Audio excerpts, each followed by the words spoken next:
οι ορισμοί που συναντάμε στο μπλε κεφάλαιο της ιστορίας κατεύθυνσης ή αλλιώς το κεφάλαιο με τα κόμματα. Μέρος πρώτο. Γεια σας, είμαι η Μαριλού από το Φιλολόγησέ το και αν κάποιος ή κάποια που αγαπάς δυσκολεύεται στα φιλολογικά, εδώ θα βρεις λύσεις. Πρώτος ορισμός, τα πελατειακά δίκτυα. Δεύτερος, ο Γενικός Οργανισμός Πελοποννήσου. Τρίτος, το προσωρινό πολίτευμα Επιδαύρου. Τέταρτος, το Πανελλήνιον. Πέμπτος, το Εθνικό Κόμμα. Έκτος, το Εθνικών Κομιτάτων. Έβδομος, η Παιδινή. Όγδοος, η Ορεινή. Ένατος, η Εκλεκτική. Δέκατος, η Ομάδα των Ιαπώνων.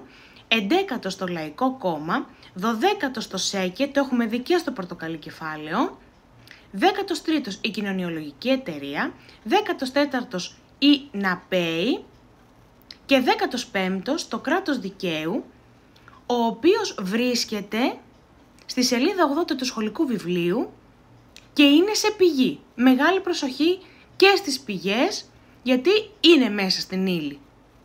Αν σου άρεσε το βίντεο, αποθήκευσέ το, στείλ το σε κάποιο φίλο, σε κάποια φίλη σου, σε κάποιο συμμαθητή σου, σε κάποια συμμαθήτριά σου που πιστεύεις ότι το χρειάζεται και γράψε μας κάτω στα σχόλια αν σε βοήθησε ή αν τους βοήθησε.